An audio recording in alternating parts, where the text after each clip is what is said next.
Good evening. I'm speaking tonight about the historical grant efforts of the town from 2010 to 2025. The purpose of this presentation is to show that as the town has grown, so has the town's use of grants to assist in funding necessary projects. As I have been part of this process, I have realized that there are some misconceptions about what a grant is and what they can do, but I'll discuss that later in my presentation. So let's get started with the breakdown of grants awarded to the town from 2010 to 2019. There are limited records available for grants from this period of time, so please forgive me if I've missed something. From 2010 to 2019, grants were researched and applied for by the engineering firms hired for municipal projects, WEDA, and town staff. As you can see, the largest award year was 2017 with a total award amount of $3,248,000, closely followed by 2019 with a total award amount of $1,480,000. This award was for a singular project of sidewalk improvements along Ridge Road from Jackson Road to 5 Mile Line Road. Through the combined efforts of town staff, WEDA, and engineering firms, the total amount awarded to the town was $4,950,000 from 9 grants. From 2020 to 2005, grants were researched and applied for by the engineering firms hired for municipal projects, WEDA, and town staff, as was done in 2010 through 2019. However, in October 2023, the town secured the services of Gino Connell and Associates, as well as assigning the task of town grant liaison to me, Maria Dewar. Each firm or person filling these roles plays an integral part of the process. Engineering firms identify and sometimes write grants that apply to the project they were hired to design.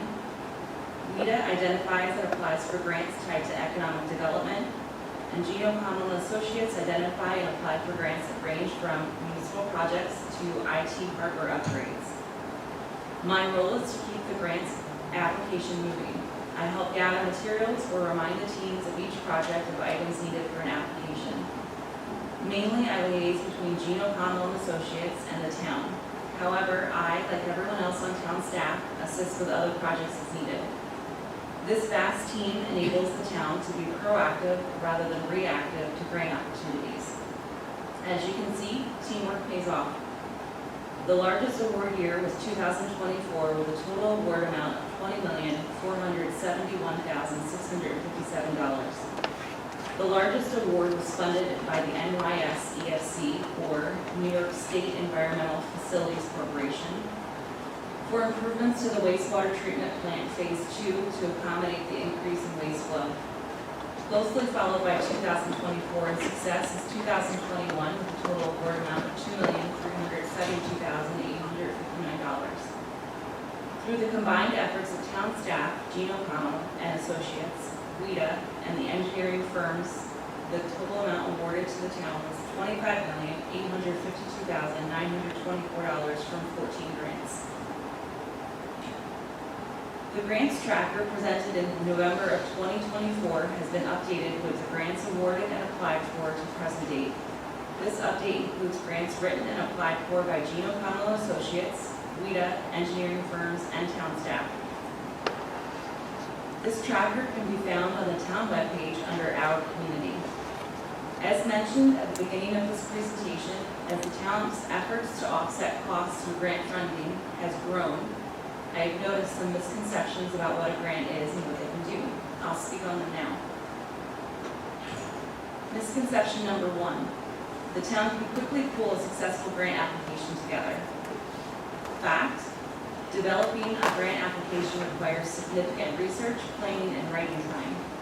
Planning and research are a significant piece of the process, as some grants include requirements or restrictions that preclude us from applying. As an example, sometimes the match on a grant is a higher percentage than we'd like. When that's the case, the urgency of the project is taken into consideration. If it's not urgent and just something we'd like, then the project is put on hold or we look for better opportunities. Or sometimes a grant requires specific studies that haven't been conducted and can't be completed in the time frame of when a grant is due. These are just a few of the things reviewed by the grant consultant and project teams. Misconception number 2. Don't worry, we'll get funding. Fact, grants are competitive, subjective, and based on a total score of points given to each application by the review committee. There is only so much money to go around, so the review committee must scrutinize each application. As each application is scrutinized, sections are awarded points. Those with the highest number of points are selected for awards. Two areas we struggle with, and it's not a bad problem to have, are one, we are not a disadvantaged community, and two, our MHI, or median household income, is higher. These are two areas that we receive 0 points for, so we start out with a lower number of possible points to earn for each application. It puts our application at a slight disadvantage. Misconception number 3, grant money can be used for anything. Fact, each grant award comes with specific guidelines and restrictions. Most have a component of what goods and services can be purchased, as well as the percentage of funding that should be spent on goods or services through designated or registered businesses such as MWBE or minority and women-owned businesses. Generally, there's a 30% requirement tied to all grants for MWBE. If you aren't able to meet this goal for factors outside of your control, a waiver of the requirements can be pursued with the possibility of the waiver request being accepted. This is a very detailed process with many parts and takes quite some time for approval. Misconception number 4, if you don't get the grant, you should give up. Fact, rejection is part of the process. If a proposal is not selected, review the feedback, make improvements, and try again. As an example, the first application for the Smart Growth Comprehensive Plan Grant was rejected in 2021. In 2022, the feedback received from the original application was incorporated into the new application and it was awarded. Misconception number 5, grant funding is solely derived from taxpayer money. Fact, although tax revenue is an important source of funding for grant programs, other revenue streams from collection of fines, fees, and borrowing through bonds are also utilized. If we don't pursue grant opportunities, we risk losing out on getting some of that taxpayer money back into our community. In summary, grants are a great way to supplement funding for a project while also lessening the overall expense of the project. However, there are often strings attached, hoops to jump through, and stringent reporting requirements that need to be considered. Grants aren't free money. This is why we weigh each opportunity and review the pros and cons of applying or not. When we take the time to review and select the best strategy for the town, we get the best outcomes. So I'd like to thank the town board for their continued assistance with the grants process, whether it's making phone calls or writing emails. Your assistance is greatly appreciated. Thank you. Do you have any questions? Thank you for the very detailed report and your tutelage earlier with me regarding the account grant. Happy to help. Appreciate it. First of all, Maria, thank you for a wonderful presentation, and a special thank you for the acronyms list. You're welcome. So many times we all get lost in that alphabet soup, such as LGRMIF, Local Government Records Management Improvement Fund. Unless you're in the department that's getting that, you have no idea what that might be. Secondly, when you spoke about the misconceptions in number 2, with median household income and the things that might put us at a disadvantage to applying for some grants. I think it was 2 years ago, in spring of 23, where we considered and heard presentations on being a climate smart community. And we were also made aware that that could qualify us for some grants, especially for some of the projects we were already doing. Fact is, unfortunately, this board voted that down. Do you see grants that would be available but we don't qualify for because of not being a climate smart community?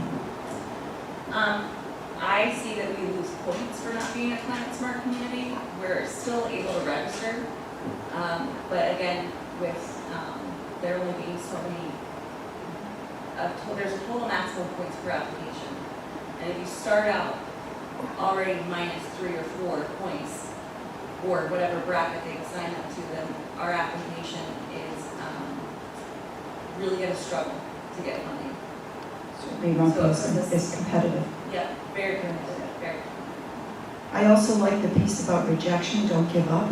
I immediately thought of a classmate of mine who for the junior prom, this young man, I think, invited at least 25 different girls to go to the junior prom with him.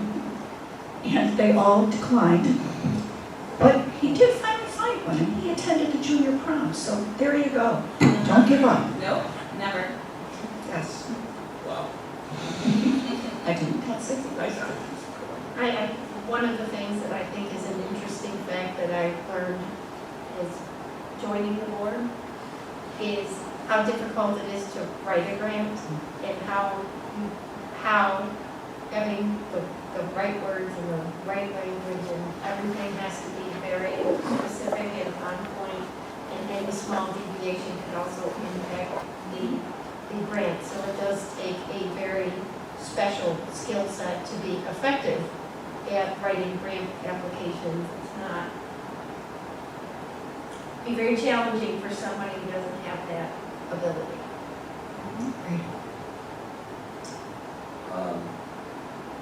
Well, obviously, this is something near and dear to my heart, so I don't know if I have any questions per se, but I just want to highlight a couple of things real quick.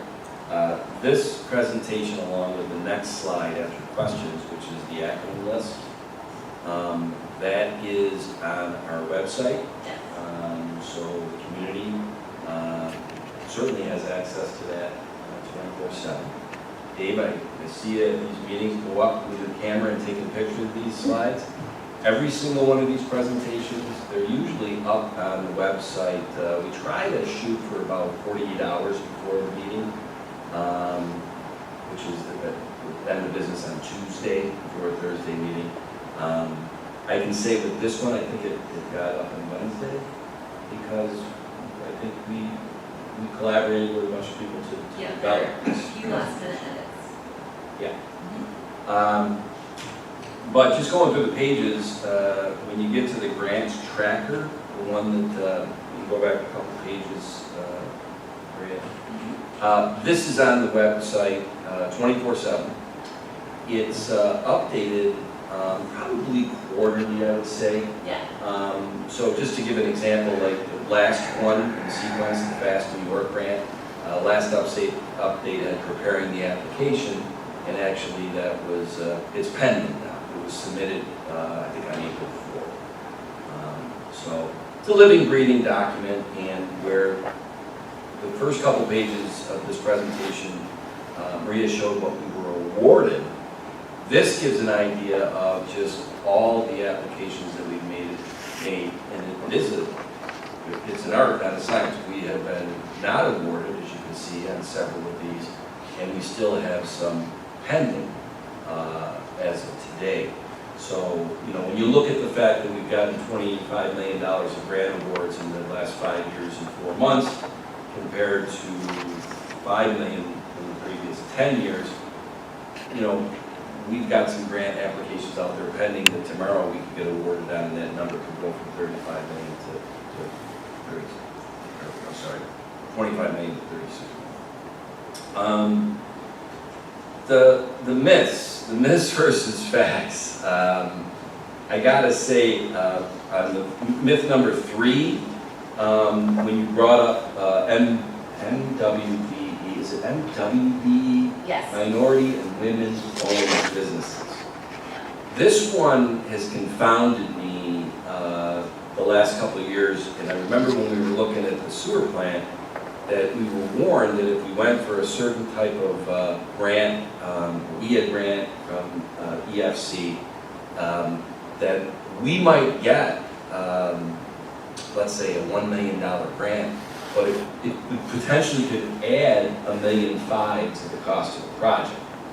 So you gotta, you know, grants, you gotta be very careful, because if having 30% of the work done by a minority and women-owned business, they may not be the low bid. So that could work against you. And we saw some situations where we thought that the return, if you want to call it, of getting a grant was not worth the risk, that it looked like we would be paying more on the total project, net of the grant we got. Misconception number 5. I just want to make sure everybody understands where it says grant funding is solely derived from taxpayer money.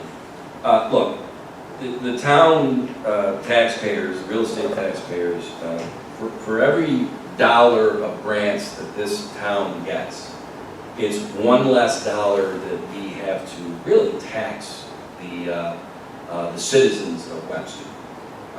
That's a fact. We either need to go into debt one less dollar for the grant money we get, or we need to take one less dollar out of our budget or out of our whatever fund, general fund or whatever. And I always go back to the fact, and I remember, anybody go to, I don't know what it's called now, it's Frontier Field, Red Wing Stadium, whatever. Innovation Field. It's been around 30 years now. That's amazing to me, right?